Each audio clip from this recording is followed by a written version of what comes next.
ઝી મીડિયાએ લદ્દાખથી કરેલા ground zero report દરમિયાન ચીનના દગા અને ગભરામણની એક સાચી માહિતી મેળવી। શા માટે ચીન ગુસ્સે ભરાયું અને અવરચંડાઈ કરી રહ્યું છે તેની પાછળનું કારણ જાણવા મળ્યું હતું। 1962 પછી 2020 સુધીમાં ભારત અને ચીનની સરહદ વચ્ચે ઘણું બધું બદલાયું। એટલે એટલું સ્પષ્ટ કહી શકાય કે ભારતની પ્રગતિ ચીનને આંખમાં કણાની જેમ ખૂંચી છે। એટલે તેણે બોખલાહટમાં અવરચંડાઈ કરી અને ભારતને છંછેડ્યું। આ અંગે retired captain Sonam Murupe Zee media સાથે ખાસ વાતચીત કરી।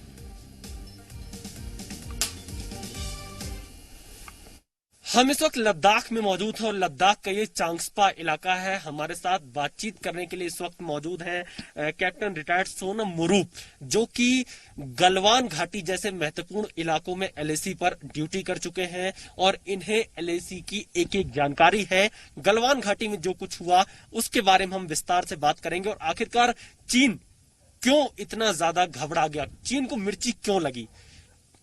सोनम जी, आप बताइए क्या पूरी बात है, आखिरकार चीन को इतनी मिर्ची क्यों लग गई जब भारत ने सड़क बनाई। सर, गलवान घाटी के लिए जाने का रास्ता मेन रोड ये है, ये जो खरदोंगला है, खरदोंगला से होता हुआ शायोग में जाता है, शायोग से फिर गलवान की तरफ रोड बनाया है।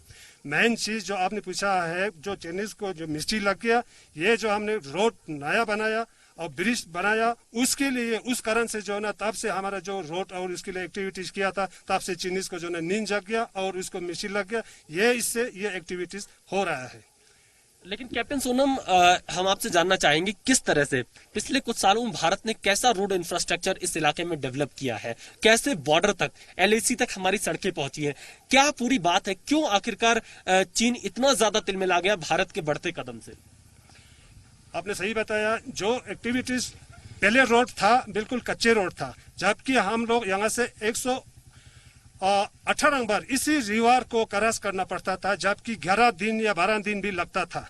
अभी 2 दिन में पहुंचता है, चाइनीज के इलाके में पहुंच जाता है। इसलिए उनको जो है ना बिल्कुल दिल में जो है ना उनको खून उबला है। इन्होंने रोड बनाया, कभी भी किसी भी टाइम पर हमारे ऊपर अटैक कर सकता है। इन्होंने ब्रिज बनाया, इसीलिए हमारे ऊपर कभी किसी भी टाइम पर आ सकता है, अटैक कर सकता है। गलवान घाटी के महत्वपूर्ण इलाकों में, क्योंकि लोकेशन हम डिस्क्लोज नहीं करेंगे सुरक्षा कारणों के चलते, आपकी तैनाती रही है, आखिरकार कैसे चाइनीज इन इलाकों में धोखा दे जाते हैं, क्या कुछ चीन पैंतराबाजी करता है लगातार, और कैसे हम लोग अपनी सीमा की रक्षा करते हैं।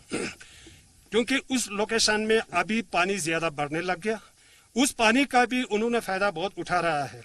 अभी जब हमारा जो 17 तारीख को जैसे अभी हमारा जो पेट्रोलिंग के लिए गया होगा या रखी करने के लिए गया होगा, तब जो है एक साइड से पानी को उन्होंने ब्लॉक किया है, ऊपर से पत्थरबाजी करके जो है ना स्लाइडिंग के तौर पर जो है ना नीचे वो किया। इसको बोलता है हम धोखा दिया है, धोखा दिया है। गुत्था भी हुआ है, लेकिन ज्यादातर उन्होंने धोखे के साथ ऊपर से पत्थर फेंका, नीचे पानी में गिराया हमारे जवान लोग।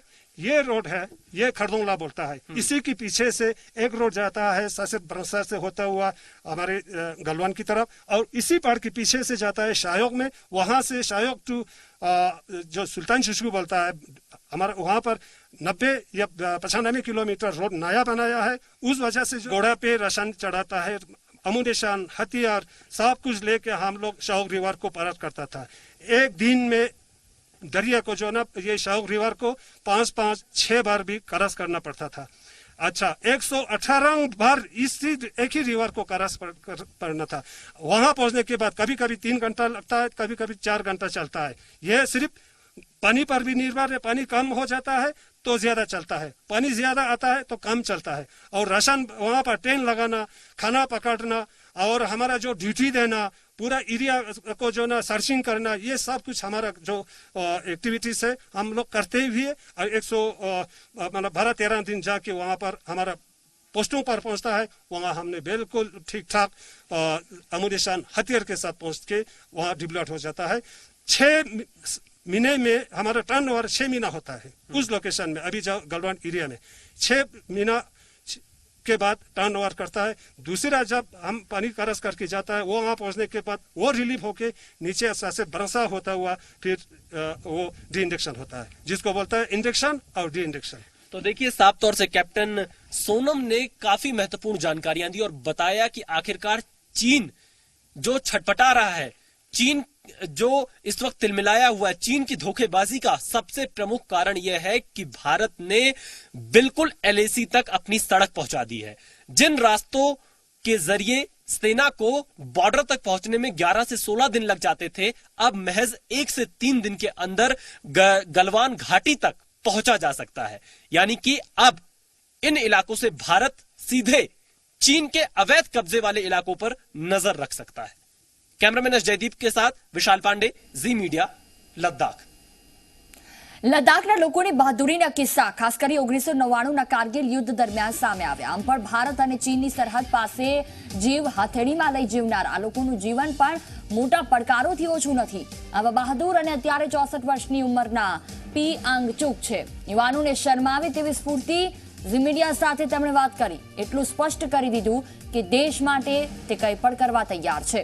તેમણે સૌથી પહેલા ઝી મીડિયાની ટીમનો આભાર માન્યો અને ત્યારબાદ 1999ના સમયમાં લદ્દાખના લોકોએ કઈ રીતે ભારતીય સેનાની મદદ કરી, દેશના કામે આવ્યા તે તમામ કિસ્સાઓનું વર્ણન કર્યું. लगातार लद्दाख के उन वीरों से मिलवा रहा है जिन्होंने 1999 के कारगिल युद्ध में सेना की बहुत मदद की थी, और अब एक बार फिर वही वीर इस 2020 में भी तैयार हैं कि अगर चीन के वक्त सेना को कोई जरूरत पड़ती तो ये लोग तैयार है। पी आंगचुक हमारे साथ हैं, जो कि आप इन्हें देखकर पता भी नहीं लगा पाएंगे इनकी उम्र कितनी है। ये 64 साल के हैं, लेकिन इनका होश, इनका जोश, जज्बा और हौसला आज भी बरकरार है। पी आंगचुक जी, हाँ, कैसे मदद की थी आपने 1999 में भारतीय सेना की? थैंक यू जी न्यूज़ जी। हम उस वक्त जो है हम लोग देश के लिए, तो लद्दाखी को जिम्मेवारी है इंडिया का, बॉर्डर 2 है, उसको रक्षा फौजी के साथ रक्षा करने का हमें उस वक्त, क्योंकि मुलाजिम था जी उस वक्त में, तो भी हम वॉलंटियरी हमारे एलबी के तरफ से हम 7 दिन वहाँ पर पोर्टर, एजी पोर्टर हमने काम करके आए जी। तो वहाँ पर फौजियों को हमने बेस कैंप तक पूरा चीनी और जो भी खाने का चीज़ या जालो गोलियाँ, वो तोप का गोलियाँ होता है ना जी, वो सारा उठा के हम पहुँचाता था जी। सुबह 6 बजे हम लोग निकलता था, शाम को हम 4 बजे वापस अपने यहाँ पर नीचे दा में पहुँचता था जी। ऐसे ऐसे हर एक 7 दिन हमने फौजी के लिए हमने बिल्कुल देश के लिए काम किया जी। उस वक्त कैसा जोश जज्बा लोगों में दिखाई पड़ता था, क्योंकि एक तरफ सेना जंग लड़ रही तो उनके पीछे आप जैसे बहादुर लोग लद्दाख के खड़े थे। जी हाँ, एक तो हमें देखिए ना जी, कश्मीर में बहुत तंग किया है उस वक्त जो है, पाकिस्तान ने उग्रवादी बेस के दिमाग खराब कर दिया है। एक तो वो जोश था, ऊपर से हम क्योंकि लद्दाखी हिंदुस्तान का खाना खा के, वो भी हमने सोचा था कि देश के लिए तो सारे ही जाना पड़ेगा, तो हम लोग पूरे दिल व जान से फौजी के साथ कंधे से कंधे मिला के जितना हो सकते धरना शरने का तो दूर हो गया जी, बिल्कुल ही पूरा हमने वहाँ तक। फिर बाद में हमने जीओसी साहब को बोला थी, आस्ते आस्ते वहाँ आदत हो गया ना जी, तो शाम को हमने बोला रात को जहाँ गोलियाँ चलता है वहाँ पर रात को खाना लेके जाता है फौजियों को जी, विशाल जी। फिर हमने जीओसी साहब को बोला था उस वक्त जी, हमारा लीडर ने, सर हम रात को जहाँ गोली चल रहा है वहाँ पर हम खाना पहुँचाएगा, रात को रातों रात लेना पड़ता है उस वक्त जी, जो रात को ही चलते हैं ना मूवमेंट जो है, सब कुछ जहाँ फेयरिंग होता है वहाँ पर रात को वहाँ पहुँचाता है, खाने पीने का सामान हर एक चीज़ जी। तो हमने, उन्होंने बोला फिर आपको वहाँ नहीं जाना बेटा है, तो आप लोग यहाँ तक है, यहाँ तक आपने बहुत अच्छा है, इतना काम करने के लिए आप लोग को बहुत बहुत थैंक यू बोला उन्होंने। उस वक्त जीओसी साहब था, कोर कमांडर साहब नहीं था जी। आज के हालात पर आपका क्या कहना है? जिस तरह से चीन आंखें दिखा रहा है, हमारी सेना ने सबक तो सिखाया, 50 चीनी सैनिकों को मार गिराया, बहुत बुरी तरह मारा। आज अगर ऐसी कोई स्थिति आती है तो आप जैसे, मैं तो आपको आज भी युवा ही कहूंगा, भले आपकी उम्र 64 साल की ही हो, आप जैसे लोग किस तरह से सेना के साथ खड़े रहेंगे? बिल्कुल जी, आप क्या करेंगे? देखो ना जी, आप देश के लिए तो सबसे पहले देश होता है, देश के लिए हम लोग तो बॉर्डर पे बैठा है, जैसे हमने 99 में किया उसी तरह यहाँ भी हमको करने के लिए हम जाना पड़ेगा, हम जाना है जी, बस बिल्कुल देश के लिए जी। આ સાથે બુલેટિનમાં હાલ બસ આટલું જ. નમસ્કાર.